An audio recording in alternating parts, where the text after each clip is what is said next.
All right, I want to talk about steel prices for a moment, just because we recently sent a letter out to everybody with some warnings that prices were increasing and additional text in that letter that said that may continue. We had a customer that had contacted this week, a repeat customer over the years, who said, I have a lot of buildings in order with you, and each time I will often get a communication about steel prices increase, and then it didn't happen. Well, there is a bit of a secret sauce to that I'll share with you in a moment, but let's go back to why are steel prices increasing now when we're in the middle of a pandemic, when we're in the middle of a recession, and we don't even know yet how to record those values.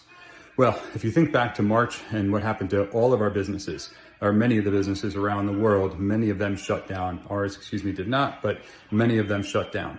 What do you think the steel factories did? Well, the furnaces shut down as well. So the mills shut down, everything shut down. They restarted later this year, but they did not do it at full capacity. So if you think about the domino effect there, start, restart, new cost, startup cost, all those costs are rolling down to us. You also have to think about supply chain. What's happening right now? Many of us are working from home. Many of us are ordering items from home. You may think about it on a small scale and say, geez, I order an Amazon box every day, like many of us do. Think about the bigger picture there of the entire logistics network being overstressed right now because many of us around the world are all ordering our goods online. So what do you think that happens? What do you think that does to freight prices? So if you think about all the culmination of all these stresses on the supply network versus the demand, you're automatically going to see prices increase.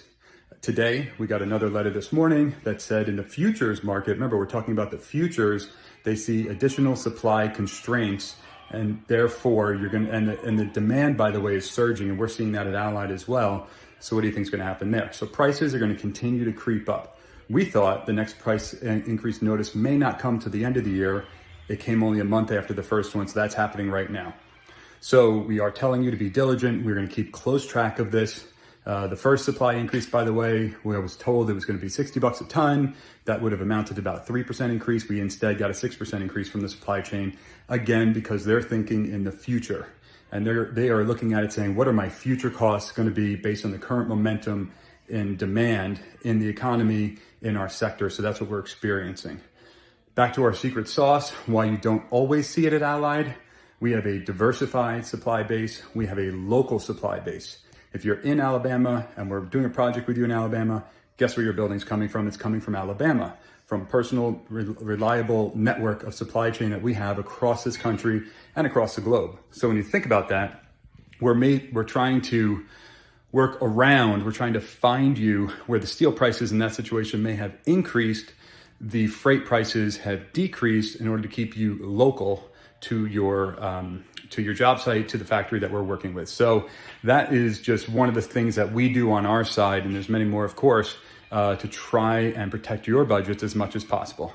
One last thing, I'm wearing my whiskey business today on a Saturday morning. That's just a shout out to one of our wonderful customers, Virginia Distillery. They're winning award after award after award. If you don't know them, look them up. They're fantastic. Order their goods, if you will, and enjoy. Thank you.